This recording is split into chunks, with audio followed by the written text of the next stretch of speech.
मेरी बेटी पैदा हुई तो पति ने नफरत में आकर घर के आंगन में ही गड्ढा खोदकर उसे दफना दिया और मुझे लेकर परदेश चला गया। मैंने झगड़ा किया तो पति ने मुझे बहुत मारा, तुझे भी उसके साथ ही गाड़ दूंगा। मैं मजबूर हो गई, बेटी को भगवान के भरोसे छोड़ दिया। मैं परदेश में पति के साथ आ गई। यहाँ विदेश में आकर अपनी बेटी की रक्षा की प्रार्थना करती रही। हर पल उसी के याद में रोती रही। 10 साल के बाद वापस आई तो मैं भागकर उसी जगह पर गई जहाँ बेटी को दफनाया था, मगर उस जगह को देखकर मेरा कलेजा मुंह को आ गया, क्योंकि मैं आज 10 साल के बाद परदेश से अपने घर वापस आई थी, जहाँ मैं अपनी मासूम बच्ची को अकेला छोड़ गई थी। वह कब की मर चुकी होगी, मगर मेरे दिल में एक आस थी कि हो सकता है मेरी बेटी अभी भी जिंदा हो। हमारे उस टूटे फूटे घर में शायद कोई पक्षी भी ना रहता होगा, तो फिर मुझे मेरी इतनी बड़े दिल की मुराद कैसे पूरी हो सकती थी। दिल ही दिल में मैं भगवान से बातें करती जा रही थी। मैंने सारी जिंदगी तेरी पूजा की है, तुझे ही सब कुछ माना है। तू ही इंसान को पैदा करने वाला है, तू ही इंसान को जिंदा करने वाला है। आज मेरी मदद कर दे, तूने कोई ऐसी चमत्कार कर दे। मुझे यकीन था कि भगवान मेरी मदद जरूर करेगा। अगर मैं किसी को ये सारी बात बताती तो वो कहता तुम पागल हो, लेकिन हाँ, मोहब्बत और भरोसे वाले लोग अक्सर पागल होते हैं। मेरा नाम रागनी है। मेरी शादी बहुत कम उम्र में हो गई थी। मुझे इस बात का कभी कोई अफसोस नहीं हुआ था। मैंने कभी ये नहीं सोचा कि मेरी जिंदगी में कुछ ऐसा हो जो नहीं होना चाहिए था। मेरी शादी बिल्कुल नॉर्मल समस्याओं में हुई, ना ही कोई जबरदस्ती थी, ना ही कोई मजबूरी। दिल से मैं खुश थी। मेरी जिंदगी की एक नई यात्रा शुरू हो रही है। वह आदमी जिससे मेरी शादी हुई उसका नाम दीपक था। सुनने में आया था कि वो बहुत गुस्से वाला आदमी है। जब मेरी शादी हुई और मैं दीपक के साथ विदा होकर उसके घर आई तो सब ने मुझे तरह तरह की बातें सुनाई।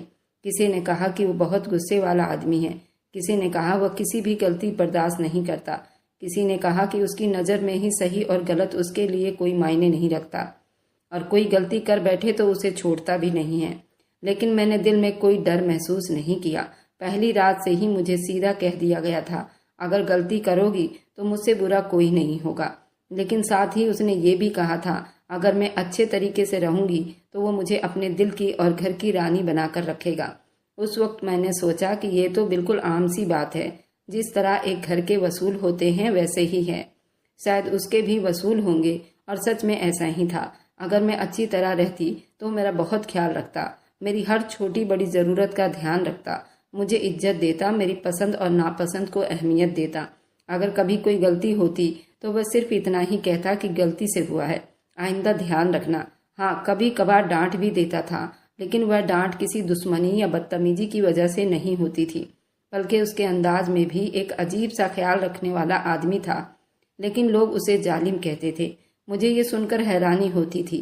जो आदमी मेरा पति है, मेरे साथ रहता है, मेरी हर ज़रूरत पूरी करता है, मुझे खुद उसके बारे में कुछ अंदाजा नहीं। बाहर के लोग उसे ऐसा क्यों समझते थे? वह बड़ा भाई था, वह घर और रिश्तेदारों की सारी जिम्मेदारियां संभालता था, उसका फैसला सबके लिए आखिरी होता था। शायद इसी वजह से सबको लगता था कि वह गुस्से वाला आदमी है। दीपक की नौकरी बाहर विदेश में लग गई थी। सब बहुत खुश थे, हमें भी अपने साथ ले जाने वाला था। सब कुछ अच्छा जा रहा था, लेकिन एन टाइम पर पता चला कि मैं माँ बनने वाली हूँ। मुझ पर फिलहाल सफर करने के लिए रोक लगा दी गई। उसने कहा कि कोई बात नहीं, जब बच्चा इस दुनिया में आ जाएगा तब चले जाएंगे। इस बात ने मुझे और ज़्यादा खुश कर दिया। वो मेरे और हमारे होने वाले बच्चे की सेहत के बारे में बहुत ज़्यादा सोच रहा था। सब लोग मेरी किस्मत पर नाज कर रहे थे। एक तो अच्छा भला पति मिल गया जो और मर्दों जैसा बिल्कुल नहीं, और फिर औलाद भी होने वाली है, और जैसे ही औलाद होगी हम सब विदेश चले जाएंगे। मुझे लग रहा था कि मेरी ज़िंदगी पूरी हो रही है। एक मोहब्बत करने वाला पति, एक आने वाली खुशी और एक खुशहाल भविष्य। मेरे पति के परिवार में ज़्यादा लोग नहीं थे, सिर्फ मेरी सास और हमारे आने वाले बच्चे के अलावा हिंदुस्तान में अपना कोई नहीं था। मेरा देवर था, वह भी विदेश में रहता था और अभी उसकी शादी नहीं हुई थी। हम भी विदेश जाने वाले थे। मेरे देवर ने मेरे पति के लिए भी वहाँ नौकरी का इंतजाम किया हुआ था, उसके भविष्य का इंतजाम करवा दिया था। दीपक के लिए ये एक सुनहरा मौका था, एक नई जिंदगी की तरफ कदम बढ़ाने का। ये लोग खुद को बहुत ऊंचे स्टैंडर्ड वाले समझते थे। उनकी बातों से हमेशा यही लगता था वे जिंदगी को एक खास तरीके से जीना चाहते हैं। हमारे बगल में ही मेरे चाचा ससुर का एक बेटा था। उसकी शादी को कितने साल बीत गए थे, लेकिन उसको बच्चा नहीं हो रहा था। वो मेरे बुआ के नंद की लड़की थी। उसको मैं अच्छी तरह से जानती थी, पर वो बेचारी बांस थी। हम विदेश जाने वाले थे। अपने चाचा ससुर को हमने बोल दिया था कि हमारे घर का रखरखाव करें।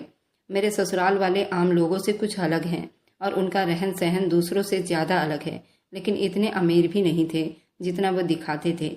उनकी बातें सुनकर लगता था जैसे ये किसी बहुत बड़े अमीर खानदान के संबंध रखते हों, लेकिन हकीकत में उनका असल जिंदगी कुछ और था। एक चीज़ जो मैंने उस घर में बहुत बार नोट की वो ये थी कि वे लोग किसी को अपने में नहीं लगाते थे। वे अपने आप को बहुत ही खूबसूरत समझते थे, काले रंग का मजाक उड़ाते थे। अगर कोई मोटा होता तो उसे भी बहुत बातें सुनाते थे। केवल वो अपने आप को बहुत ही खूबसूरत और हैंडसम समझते थे। शुरू में सोचा शायद यूं ही बातें करते हैं, लेकिन फिर मैंने महसूस किया ये सब उनके लिए मामूली बात थी। जब भी घर में मेरे कोई आता तो उसके जाने के बाद उसका घंटों तक उसकी बनावट और उसकी शक्ल और सूरत पर बातें होती रहती। शुरू में मुझे ये सब बहुत अजीब लगता था। मैं सोचती थी ये लोग दूसरों के शक्ल सूरत को लेकर इतनी बारीकी से बात क्यों निकालते हैं, लेकिन फिर मुझे एहसास हुआ ये उन सबके लिए बिल्कुल नॉर्मल बात थी। ये उनके रोजमर्रा की जिंदगी में शामिल था, जिसे बदलना नामुमकिन था। वे दूसरों के बारे में बातें करते रहते। जब मैं उनके सामने नहीं होती तो शायद वो मेरे बारे में भी ऐसी ही बात करते होंगे। वैसे मेरे अंदर हाँ ऐसी कोई कमी नहीं थी। मैं लंबी थी, दुबली पतली थी, मेरा रंग भी गोरा था, साफ सुथरा था, मेरे नैन नक्श भी बहुत अच्छे थे। लेकिन फिर भी ये सोचकर अजीब लगता था शायद मैं भी उनके हिसाब से उन पर खड़ी नहीं उतर पा रही हूँ। किसी के भी बारे में ये बातें करना अच्छी बात नहीं होती, लेकिन उनके लिए ये सब नॉर्मल बात थी।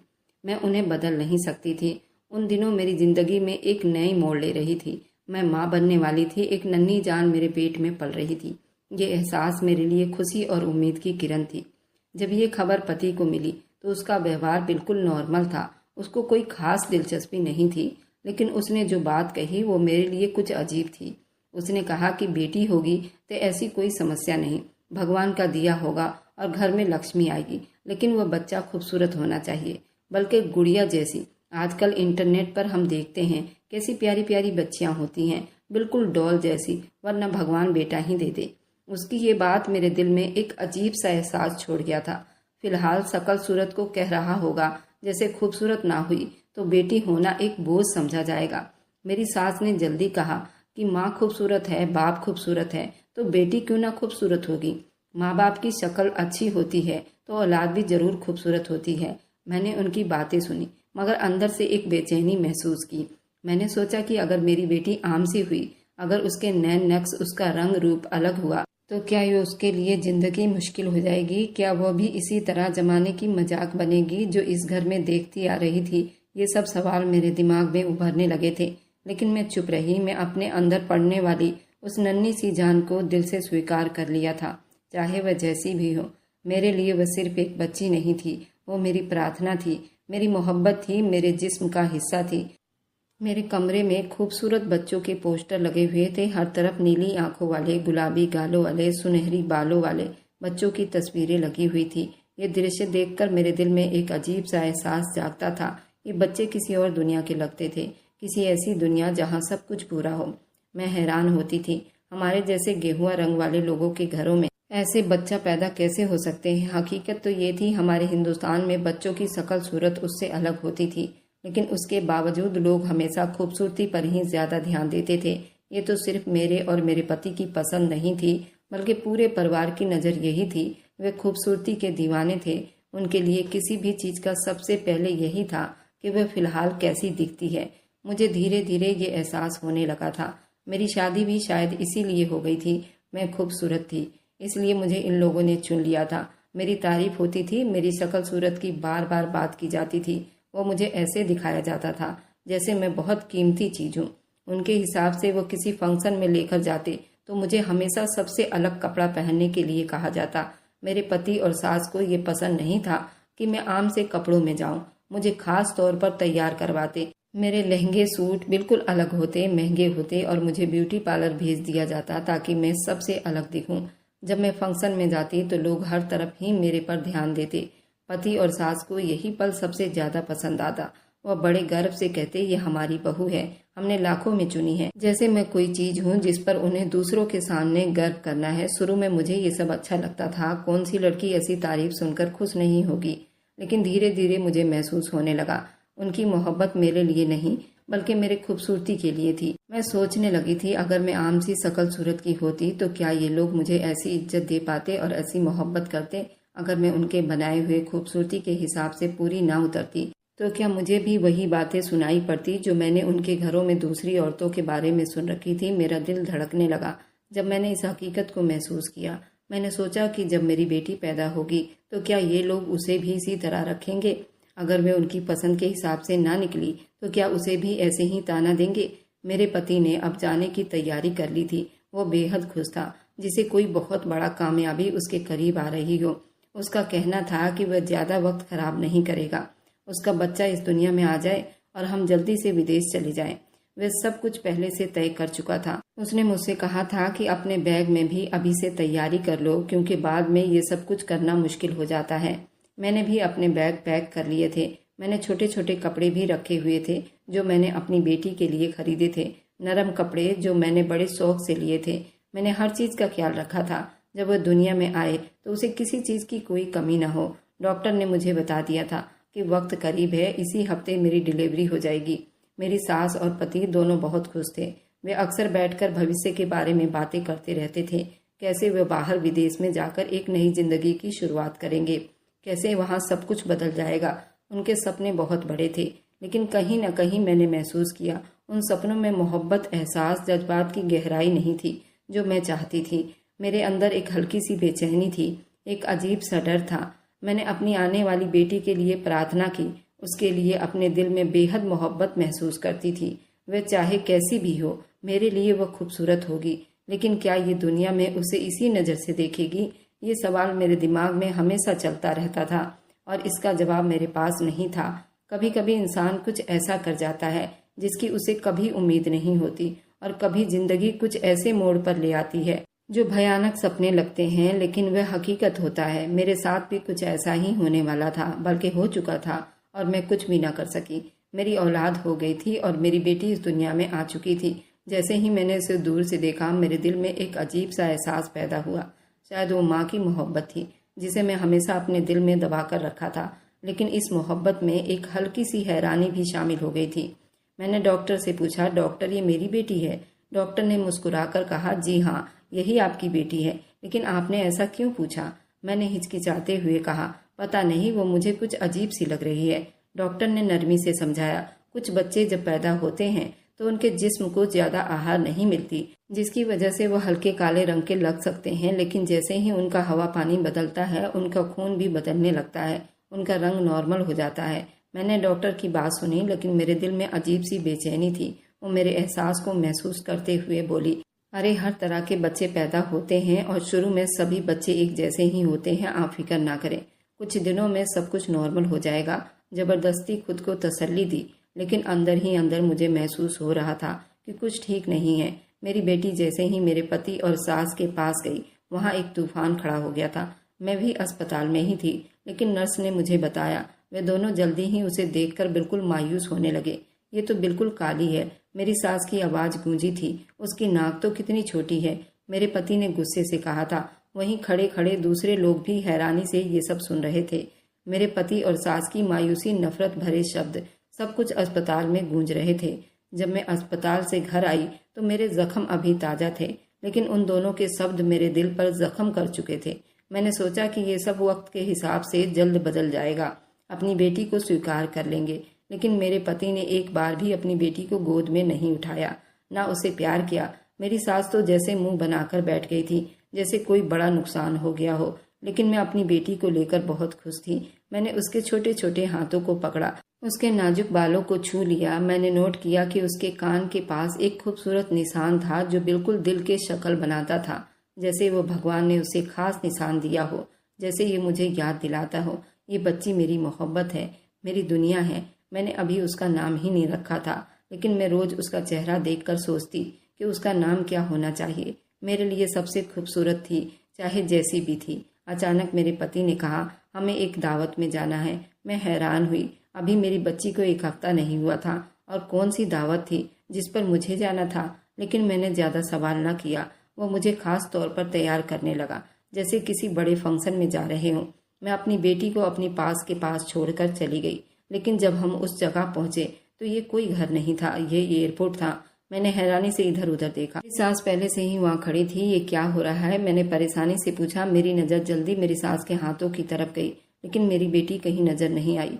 मेरा दिल एकदम धड़कने लगा। मेरी बेटी कहाँ है? मैंने घबराकर पूछा। मेरे पति ने नजरें चुराई।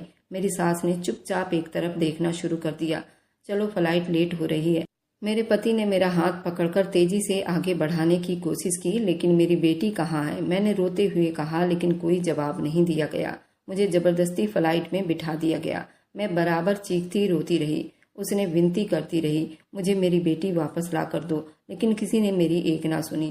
मेरे पति ने आखिरकार ठंडी आवाज में कहा, ऐसी बेटी को साथ ले जाएंगे तो लोग विदेश में हमारा मजाक उड़ाएंगे। ये शब्द मेरे कानों में आग की तरह उतरने लगे। मेरी सांस रुकने लगी। मेरी दुनिया अंधेरी हो गई। छोड़ दिया उसे, वही उसकी किस्मत है। ये आखिरी शब्द थे जो मैंने सुनी थी। उसके बाद हर चीज धुंधली हो गई। मैंने चीखना चाहा, लेकिन मेरे अंदर से कोई आवाज नहीं निकल रही थी। जब मेरी आंख खुली तो मुझे लगा मैं किसी गहरे सपने में थी, लेकिन हकीकत उससे भी ज्यादा भयानक थी। मैं अस्पताल के बिस्तर पर थी। मेरी सारी दुनिया बदल चुकी थी। ये कहाँ हूँ? मेरी आवाज कमजोर थी। एक नर्स ने आकर बताया, आप कोमा में चली गई थी। आपकी दिमागी हालत ठीक नहीं थी। मुझे समझ नहीं आ रहा था ये सब कैसे हुआ। 10 दिन बीत चुके थे। मैं एक अजनबी देश में थी और मेरी बेटी, मेरी मासूम बेटी जो मैंने अपने दिल से ज्यादा प्यारी थी, वो मुझसे छीन ली गई थी। मेरी चीख मेरे अंदर दब कर रह गई थी। मैं जिंदा तो थी, लेकिन अंदर से मर चुकी थी। जब मैंने होश संभाला तो हकीकत किसी भयानक सपने से ज्यादा खतरनाक थी। मैं एक अजनबी देश में बिल्कुल बेसहारा थी। एक ऐसे आदमी के साथ कैद थी जिसे दुनिया जालिम कहती थी। आज मुझे उसकी असलियत मालूम हो चुकी थी। जुल्मी था जो आदमी अपनी ही बेटी को माँ से अलग कर दे, वह किसी का भी नहीं हो सकता। जैसे ही मैं पूरी तौर पर ठीक हुई, मैंने अपने पति पर सवाल के बौछार छोड़े। मैंने उससे पूछा, तुम मेरी बेटी को छोड़कर कैसे आ सकते हो? वह इतनी छोटी थी। वो मेरे सवालों से बचने की कोशिश करता रहा, लेकिन मैं पीछे हटने वाली नहीं थी। आखिरकार उसने ठंडे शब्दों में कहा, मैंने उसका इंतजाम कर दिया था। ये शब्द मेरे दिमाग में हथौड़े की तरह लगा। कौन सा इंतजाम किया था? एक माँ से उसकी औलाद छीन लेना इंतजाम कहलाता है? मैं जानना चाहती थी उसका असल मतलब क्या था। मैं बार बार पूछती रही, लेकिन वह गोल मोल जवाब देता रहा। उल्टा मुझ पर गुस्सा होने लगा। भगवान हमें और औलाद दे देगी। मैं हैरान रह गई। औलाद क्या खिलौने होते हैं? जो पसंद नहीं आए उसे छोड़ दो और फिर नई खरीद लो। मेरी आंखों के सामने अपनी बेटी का चेहरा घूमने लगा। मैंने अपने पति से नफरत महसूस की, लेकिन मेरे पास कोई और रास्ता नहीं था। वह दिन, हफ्ते और फिर महीने बीत गए, मगर मेरे प्रेगनेंसी दोबारा न हुई। मैं दिन ब दिन सब्र करती गई। पहले तो वह खुद को तसल्ली देता रहा, लेकिन जब काफी टाइम बीत गया और मैं दोबारा माँ न बन सकी तो वह सच में परेशान होने लगा। आखिर वो मुझे डॉक्टर के पास ले गया। मैंने देखा कि वो पहले की तरह नहीं था। डॉक्टर ने कुछ टेस्ट किया और जब रिपोर्ट आई तो उसने बड़े गंभीरता से कहा, आपकी पत्नी अब कभी माँ नहीं बन सकेगी। ये शब्द मेरे पति के लिए बिजली की तरह था। ये कैसे हो सकता है? उसने हैरान होकर कहा, ये तो एक बच्ची को जन्म दे चुकी है। डॉक्टर ने साफ बात की। जी हाँ, ऐसा होता है। कभी कभी एक औरत एक बार माँ बनने के बाद शारीरिक हार्मोन की समस्या की वजह से दोबारा प्रॉब्लम हो सकती है। आप जितना मर्जी इलाज करवा लो, किस्मत का फैसला बदल नहीं सकता। मेरा पति बिल्कुल हैरान रह गया। जो औलाद के सपने देख रहा था, उसके सारे सपने बिखर गए थे। लेकिन मैंने भगवान का इंसाफ समझा, जिसने अपनी बेटी को खुद से अलग किया। भगवान ने उसे दोबारा बाप बनने का हक छीन लिया था। इलाज के अलग अलग तरीके ढूंढने लगा। एक के बाद दूसरे डॉक्टर के पास ले गया। महंगे महंगे इलाज करवाया, दवाइयाँ लिखवाई, लेकिन कुछ भी काम नहीं आया। जब भी कोई उम्मीद दिखाई देती तो वह जल्दी ही मायूसी में बदल जाती। अब मैं उसके अंदर की बेचैनी और गुस्से को देखने लगी थी। पहले वो मेरा ख्याल रखने की कोशिश करता था, लेकिन अब उसकी नजरें बदलने लगी थी। उसे शायद ये एहसास हो चुका था, वह दोबारा बाप नहीं बन सकता। मेरी सास भी मेरे सर पर सवार थी। वो मुझे बुरा भला कहने का मौका नहीं छोड़ती थी। जब मेरा देवर शादी के बाद वह अपने घर चला गया तो मेरी सास भी वहीं जाकर रहने लगी। अब हम दोनों बिल्कुल अकेले रह गए थे। पहले जब मैं बिल्कुल अकेली थी, मेरी बेटी की जुदाई का गम महसूस करती थी तो मेरे पति के जख्मों पर नमक छिड़कने का काम करती थी। लेकिन अब जब वो बिल्कुल अकेला होने लगा था तो मैं उसके चेहरे पर परेशानी देखनी शुरू करती थी। उसकी आंखों में परेशानी होती, जिसे वह अपने बीते हुए किसी फैसले पर पछता रहा होता। शायद वह अब ये महसूस करने लगा था, कि भगवान ने उसके पापों का हिसाब लेना शुरू कर दिया है। उसे अपनी सज़ा का एहसास हो चुका था, मगर वह कभी अपनी गलतियों पर शर्मिंदा नहीं हुआ। कभी उसने स्वीकार नहीं किया उसने जो किया वह जुल्म था। जिंदगी गुजरती गई, लेकिन मैं अंदर से टूट चुकी थी। मेरी बेटी को मुझसे छीन लिया गया था। मेरा पति भी वो नहीं था जो पहले था। दिन बीतते जा रहे थे, लेकिन एक सवाल मेरे दिल में हमेशा कांटे की तरह चुभता रहता। मेरी बेटी कहाँ होगी? वह ठीक होगी या वह भी माँ की जुदाई को महसूस करती होगी? ये सोच मुझे जिंदा नहीं रहने देती थी। मेरा पति खुद अपने किए गए फैसलों की आग में जल रहा था। वक्त चलता रहा, दिन, हफ्ते, महीने, फिर साल, फिर 10 साल बीत गए, लेकिन मेरे लिए ये 10 साल किसी कैद से कम नहीं थे। हर दिन मेरी बेटी की यादें, हर पल मैंने उसकी जुदाई का गम महसूस किया। मैंने खुद को कभी इस याद से अलग न किया। मैं उसे भूल जाऊं। वो मेरे जिस्म का हिस्सा थी, मेरा खून थी, मेरा दिल, मेरी सांसें। कई रातें ऐसी थी जब मैं अपनी बेटी के बारे में सोचते सोचते रोते हुए सो गई। कभी मैं सपने में उसे देखती, कभी वो मेरे करीब होती, कभी किसी अजनबी जगह पर खोई होती। मैंने उसे ढूंढने की कोशिश कर रही होती, फिर मैं हर सपने से तड़प कर जागती। मेरी आंखें भीगी होती।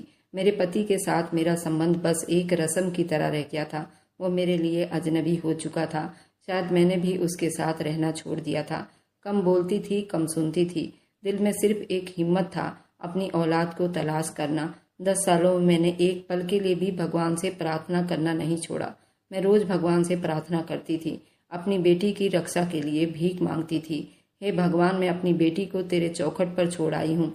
उसकी रक्षा करना, उसे अपनी छत्र छाया में रखना, मुझे किसी न किसी तरह उससे मिलवा देना। मैंने किसी इंसान के आगे हाथ नहीं फैलाया था, किसी से मदद नहीं मांगी, बस अपने भगवान के आगे हाथ फैलाती, उनसे मदद मांगती। वो मेरे पास आकर खड़ा हो गया और कहता, बताओ तुम क्या चाहती हो, मैं तुम्हारी इच्छा पूरी करूंगा। मैंने गहरी सांस ली, उसके सामने वो बात रखी, मुझे हिंदुस्तान जाना है। वो हैरान रह गया। शायद उसने सोचा भी नहीं था मैं ऐसा कुछ मांगूंगी। किसके लिए? उसने सवाल किया। मैं अपने माँ बाप से मिलने जा रही हूँ। मैंने बस छोटा सा जवाब दिया। वह कुछ पल मुझे देखता रहा, फिर बोला, तुम वहाँ जाकर क्या करोगी? इतने साल बीत गए हैं, सब कुछ बदल चुका होगा। मैं जाकर देखूंगी। शायद उसे अंदाजा हो चुका था मैं किस लिए हिंदुस्तान जाने का इरादा रखती हूँ।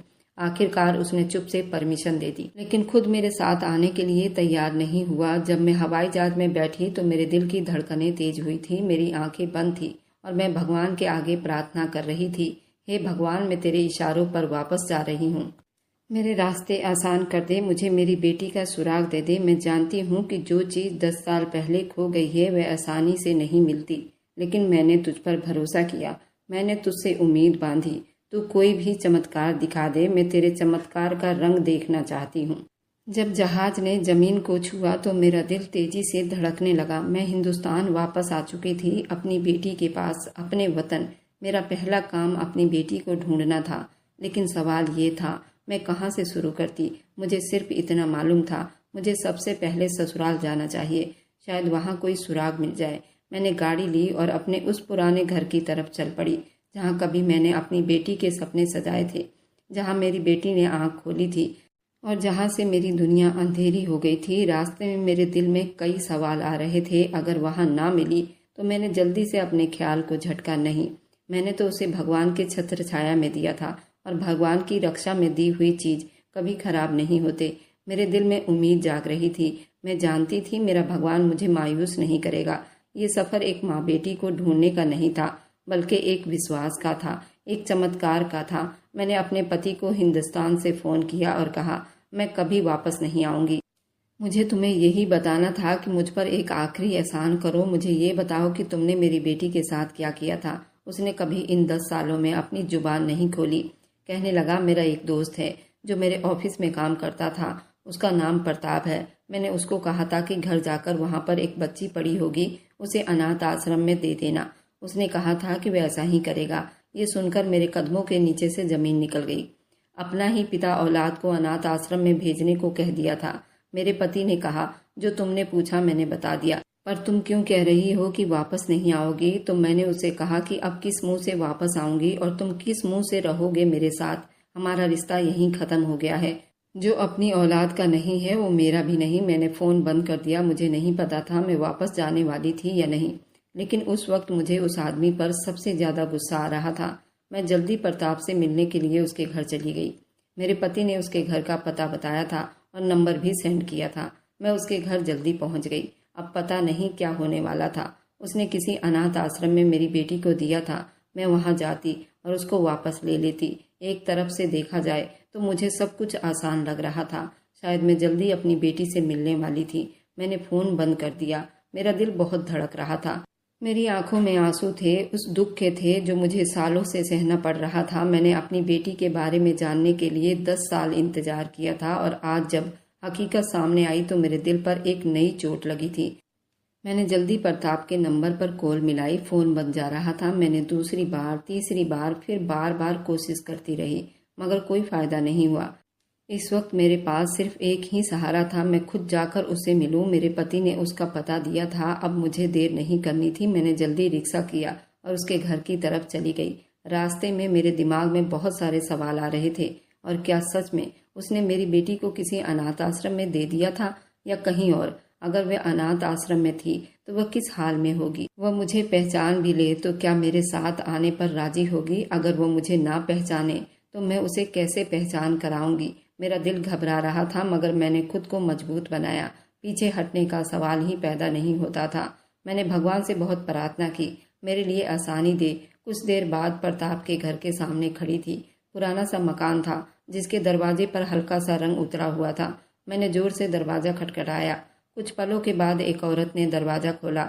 उसकी आंखों में हैरानी थी। जी आप कौन? किससे मिलना है? मुझे प्रताप से मिलना है। वह घर पर नहीं है। आप कौन है? ये जरूरी नहीं कि मैं कौन हूँ, बस मुझे ये बताइए वो कब तक आएंगे? वह ज्यादातर शाम में आते हैं। मुझे उनसे बहुत जरूरी बात करनी है। मैं अंदर आ सकती हूँ? वह औरत कुछ देर मुझे पहचानने की कोशिश करती रही, मगर फिर पीछे हटकर रास्ता दे दिया। मैं अंदर दाखिल हो गई। एक छोटा सा आंगन था जहाँ एक चारपाई पड़ी हुई थी। मैं उस पर बैठ गई और इंतजार करने लगी। मेरा दिल बेचैनी से अब धड़क रहा था। कुछ घंटे इसी तरह इंतजार में बीत गया।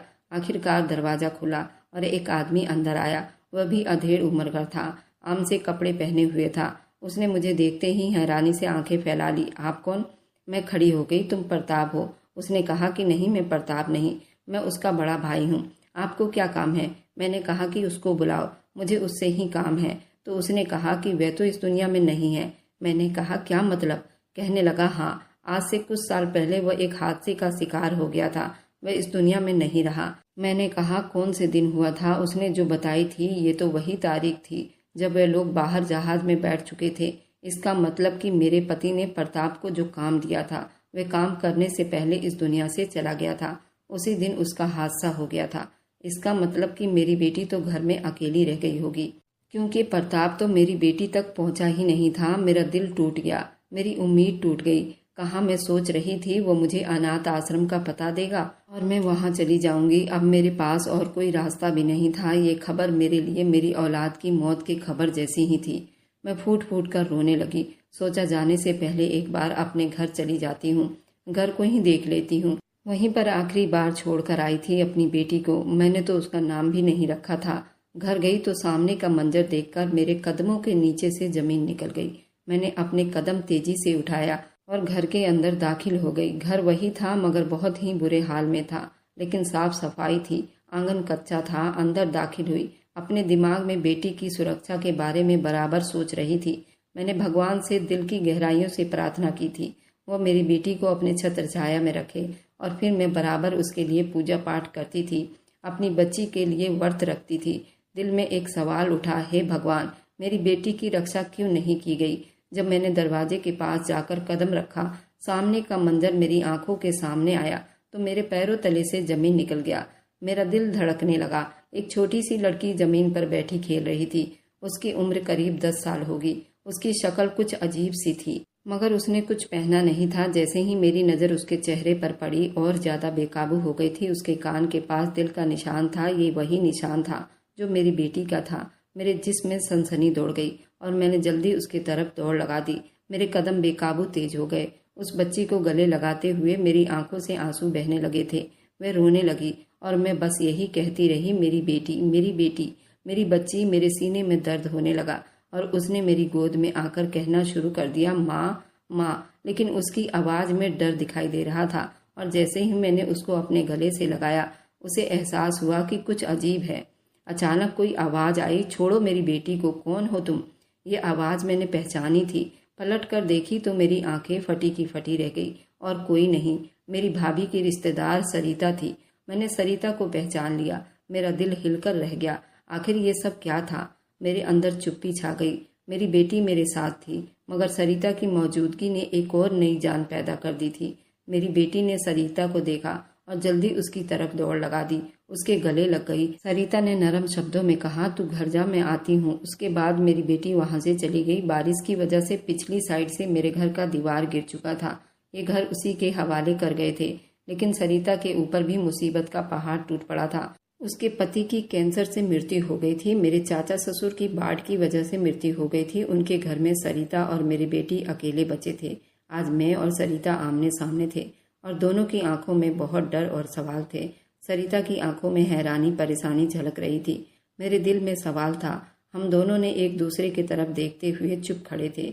सरिता मुझसे बहुत सारा सवाल पूछना चाहती थी और शायद मैं भी अपनी बेटी के बारे में उससे वह सब कुछ पूछना चाहती थी। सरिता ने चीख कर कहा, तुम बहुत मतलबी हो, तुम्हें अपनी बेटी की परवाह नहीं। इसे रोता हुआ छोड़कर चली गई। तुम्हें शर्म नहीं आई? जब तुम लोग चले गए तब मैंने शाम तक तुम लोगों का इंतजार किया, लेकिन कोई भी तुम्हारे घर में वापस नहीं आया। मैंने तो इसे एक सेकंड भी न रोने दिया। मैंने अपने सीने से इसे लगा लिया और दूध पिलाया, और भगवान की करनी ऐसी कि भगवान ने मेरे छाती में इसके लिए दूध उतार दिया। ये बच्ची मेरा दूध पीकर बड़ी हुई है, लेकिन ये ज्यादातर यहीं पर आकर खेलती है। मैं इसे यहाँ खेलने देती हूँ। शायद ये तुम्हारी खुशबू को अभी भी महसूस करती है और हम दोनों हंसी खुशी रहते हैं। तुम बताओ, तुम क्यों छोड़कर अपनी बच्ची को चली गई थी? मैंने भी रोकर उसको अपनी सारी कहानी सुना दी। मैं और सरिता एक दूसरे से गले लगकर बड़ी देर तक रोते रहे। सरिता ने मुझे तुरंत माफ कर दिया। मेरी मानो तो उस आदमी को छोड़ दो जो तुम्हारी औलाद का नहीं हुआ। वो तुम्हारा क्या होगा? तुमसे तो उन लोगों ने सिर्फ खूबसूरती की वजह से शादी की थी। सरिता थोड़ी सांवली थी, इस वजह से मेरा पति और मेरी सास सरिता से कभी सीधे मुंह बात तक नहीं करते थे और ना ही उसको कभी अपने चौखट पर आने दिया था। और जब यहाँ से जाने लगे तब उन लोगों ने सरिता के पति के हवाले ये घर कर दिया और मेरी बेटी को भी धोखे से यहाँ छोड़ दिया। सरिता सारी बात जान चुकी थी। उसके भी आगे पीछे कोई नहीं था। मैं भी अपने पति के साथ नहीं रहना चाहती थी। हम दोनों ने तय किया कि हम दोनों मिलकर अपनी बच्ची को बड़ा करेंगे। मेरी बच्ची भी बड़ी हो रही थी। हम दोनों ने मिलकर सिलाई सेंटर खोला और सेंटर फैक्ट्री में, और फैक्ट्री फिर गोदाम में बदल गया। हम दोनों औरतों ने वह काम कर दिखाया जो दुनिया में सिर्फ सराहने के लायक थी। हमने अपने गोदाम में सिर्फ औरतों के लिए काम रखा हुआ था। उनमें सिर्फ बेसहारा मजबूर औरतें हुआ करती थी। मेरी बेटी पढ़ाई कर रही थी और हर क्लास में फर्स्ट आती थी। उसने पुलिस में फार्म भरा हुआ था। उसकी जॉब पुलिस में लग गई थी। वह सब इंस्पेक्टर भर्ती हो गई थी। हम तीनों बहुत खुश रहते थे। मेरी बच्ची ने कभी अपने पिता का मुंह तक नहीं देखा था। दीपक ने दूसरी शादी तक नहीं की थी, लेकिन वह हिंदुस्तान भी वापस नहीं लौटा था और ना ही मैंने कभी दीपक से बात करने की कोशिश की थी। शायद मेरी सास को और मेरे देवर को, मेरे पति को हमारी कामयाबी के बारे में पता चल चुका था। वे अपना काला मुंह लेकर हिंदुस्तान नहीं आना चाहते थे और हम तीनों ने अपनी एक नई दुनिया बना ली थी जिसमें सिर्फ खुशियां ही खुशियां थी। अंत में यही कहना चाहूंगी, अगर इंसान हिम्मत और भगवान पर भरोसा करे और सच्चाई के रास्ते पर चले तो भगवान भी उनके लिए उठ खड़े रहते हैं। आप लोग बताइए, आप लोगों का दीपक के बारे में क्या राय है और हम तीनों के बारे में आप लोगों की क्या राय है? क्या हम लोग एक साथ रहकर गलत कर रहे हैं या सही? आप लोग कमेंट में जरूर बताइएगा। आप लोगों के कमेंट का मैं इंतजार करती हूँ।